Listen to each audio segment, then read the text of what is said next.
Hey, Ragnarok and rollers. Thor Ragnarok is Marvel's latest attempt to conquer the universe. So, how'd they do? I'm going to be doing a new review with spoilers. We're going to try and avoid spoilers as best as I can, so you can watch this freely, unless you've already watched the film, so that's kind of pointless, I guess. Also, with this review, I wanted to try something different with my new movie reviews and create a little bit more of a structured format instead of me just talking all about all kinds of crap here and there, and see if that works out better. So, let's go! Alright. The film essentially starts out with picking up essentially from the second Thor film, The Dark World and Avengers Age of Ultron, with Thor realizing, like, hey, there's something amiss with Asgard, and he's getting the sense that there are forces raging against it, and he eventually, of course, discovers that Odin isn't Odin. He's actually Loki, watching the most hilarious play ever, and they go to find Odin on Earth through the help of Doctor Strange, and after that, they discover that Odin had another secret, lots of secrets, essentially. But a big one was that his universe-conquering daughter, his firstborn, was disowned and has a bit of a chip on her shoulder about the whole thing. So she wants to come back and take over Asgard and rule it her way. The Scar Lion King way, essentially. And, of course, she defeats Thor and Loki, sending them off to the Grand Master's planet, also destroying Thor's hammer. And starts to take over with and rule it with an iron fist, even killing the Warriors 3. Thor and Loki end up landing on the Grand Master's planet, where they have to fight to survive, and even convince Hulk and Valkyrie, who apparently has been lost for years after a battle with Hela, destroying all of the other Valkyries, and she has kind of become sort of a drunk bounty hunter for the Grandmaster, and she has now found her way. Of course, this leads, of course, to a climactic battle, which is pretty satisfying. So, let's talk about, first off, pros. And I'm going to go with the story first. I think this is, out of the three films we've seen so far, this is the strongest story. Mostly out of the fact that I get the feeling that it's the most confident in what it's trying to tell. The first two Thor stories seem a little uneasy, almost as if they're slightly worried that movie fans don't want to watch this movie about god aliens and monsters and stuff like that. Like, this one seems really confident and at ease, and the story benefits from that. I do think that the result of the first two Thor films, as well as the Guardians of the Galaxy movies, I think that's helped ease things up a lot. So, director Taika Waititi definitely has a good sense of what he's trying to do, and it doesn't seem embarrassed about displaying this universe for moviegoers. We're all kind of easy and on board with the fact that aliens and gods exist in this world. We're okay. We can watch Captain America, Winter Soldier, and this, and Daredevil, and be cool, and especially if you're fans of the comic books, because, hey, we're used to all sorts of realities in this type of universe, that and DC. The acting-wise is awesome. Of course, we have the thing that I was super excited about when I first heard the behind the scenes on this film is the casting of Cate Blanchett as Hela. And I think that was a brilliant choice. She's one of those strong actors that can play, like, weak and vulnerable, scary, villain, heroic, evil, blah, blah, blah. Half your movie is done when you cast an actor like Cate Blanchett. So I knew that this was going to definitely break the curse of having weak villains in a lot of the Marvel Universe films. And, I mean, you know, even if they gave her weaker material than they did on screen, even if they gave her weaker material, she still would have turned out a memorable performance, which she does. Also, I gotta say that Jeff Goldblum, who is sort of the assistant villain in this movie, is at his Goldblumist in this movie. I adore how apathetic he is to the suffering of others. He's absolutely wonderful. A lot of the funnier lines do come from him.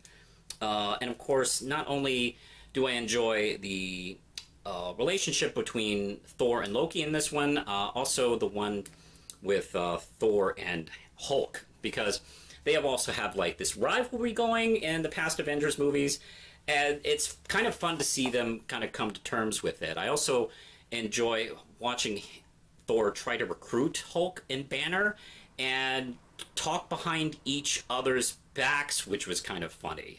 Like, oh man, Banner's terrible, he's all weak. I need you, you're the one I like. And no, Banner, I can't stand Hulk. He's like, oh, you're the one I need.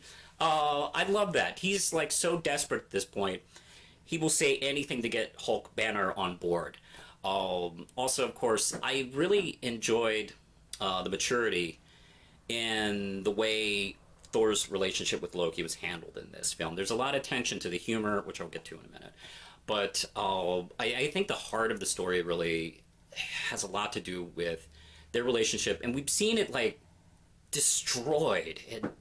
And they've become bitter enemies in some of these films. And to see them kind of patch things up to the best that they can and have a decent understanding of each other, I thought was really wonderful to watch on screen. And of course, Valkyrie. I've been waiting for Valkyrie. I didn't really talk much about Valkyrie, well, ever. But she's a character that I do enjoy when she pops up in comics. I enjoyed the run of Secret Defenders, which she was one of the lead characters in. She was awesome in that. I like the fact that she has somewhat of a story arc in this, even though she's probably she's a supporting character.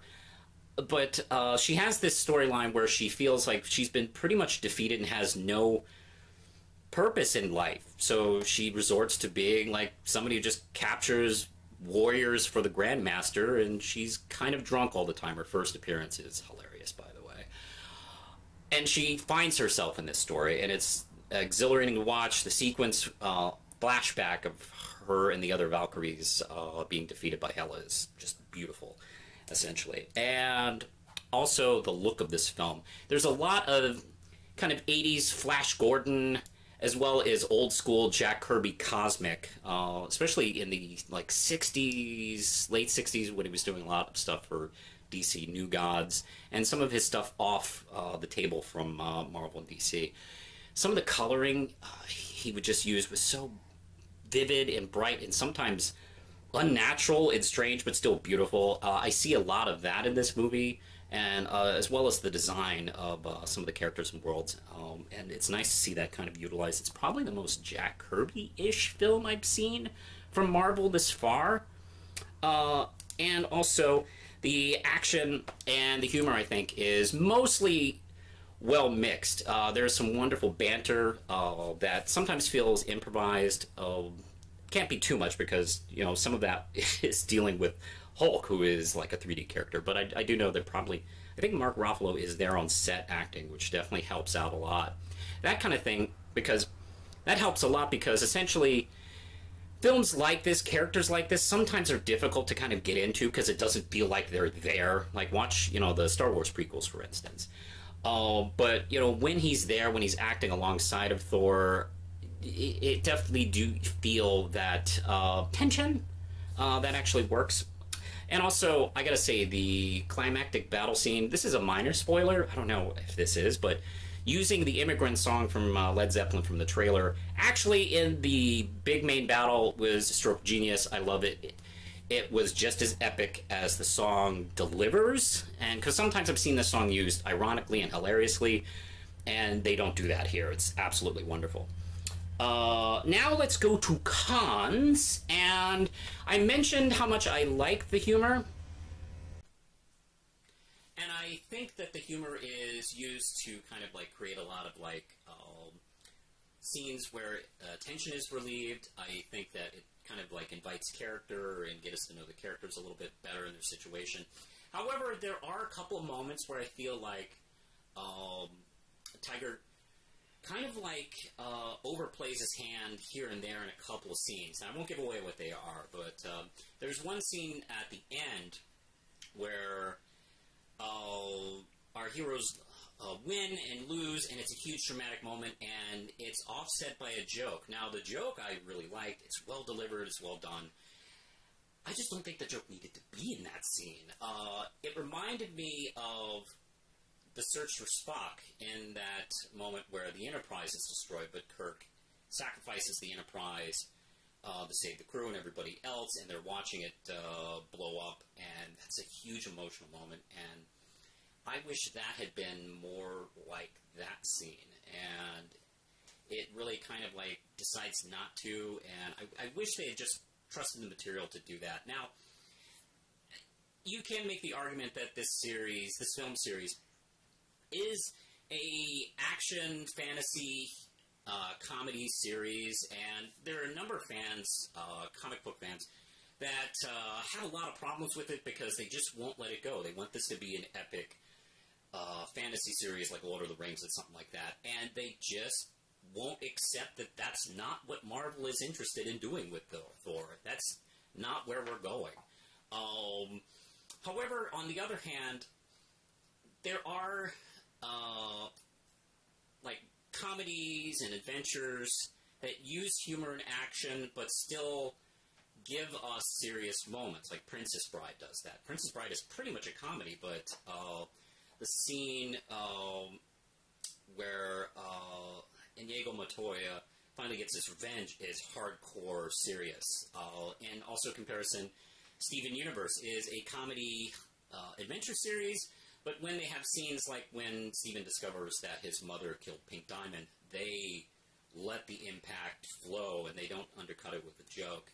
And heck, an example from this own film, there's a scene earlier when a character dies and it is felt between the other characters. They don't do that either.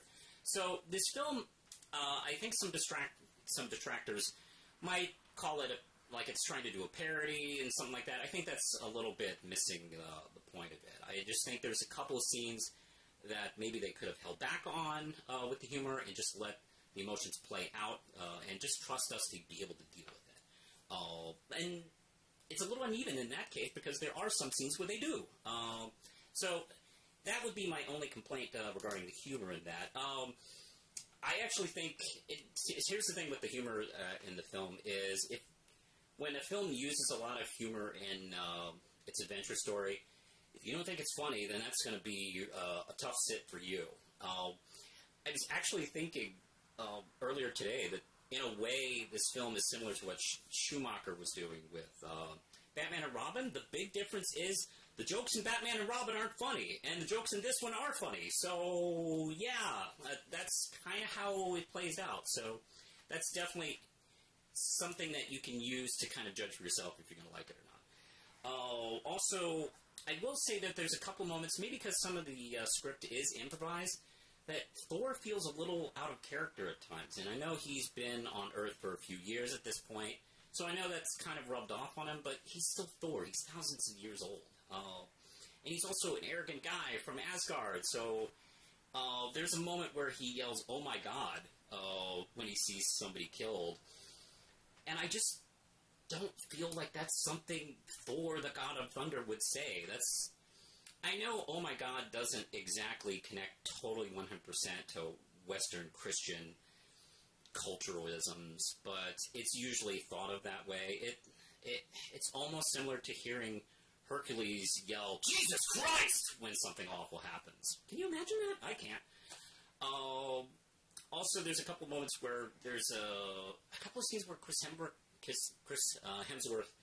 is acting a little bit awkward, which is hilarious and cute, but I just don't see Thor behaving that way. And I do wonder if those were scripted moments, or was that Hemsworth kind of playing out the scene for a laugh, because he's a really great comedic actor. I adore his comedic work. He's really great. He's one of those actors who can play it straight and serious and be a great action leading man, dramatic leading man. He's also a really gifted comedic actor. And it's one of those things where he's played this role so many times. I've seen this happen a lot, where an actor will play a character for a while and stick to that character, and then after a while, I don't know, he's kind of me. Like, like Fox Mulder eventually becomes, like, really obsessed with basketball, like, David Duchovny likes basketball, so that kind of like becomes part of it. Or baseball, I forgot what big sport he liked. But my point still stands. Also, okay, that's it. So, the final verdict. The final verdict! I liked it. I liked it a lot. It's easily the best of the 3 Thor films. The color and spectacle is just gorgeous. It's a very comfortable film in its own skin and the story it's trying to tell. And it feels like a lot of things that have been promised in other Thor films, I think, kind of delivers in this one. I've personally found the humor and action and drama mixed mostly well. There are a couple moments where they overplay their hands on humor here and there in a couple scenes. And the performances are just all on board. Love Hela, love Valkyrie, Grandmaster, and of course, Thor Loki are great. Not to mention, that Hulk is pretty good, too. So, I'm going to rate this one 4 Ram Chips out of 5. So, what did you, the viewers at home, think? Leave a comment below, and don't forget, hey, I got a YouTube channel here, so like and subscribe, click the bell if you want notifications, and I have a Patreon, so you can support this channel, if you like. So, push the button, Lindsay. They don't play the song on the radio. They don't show that it's on the radio.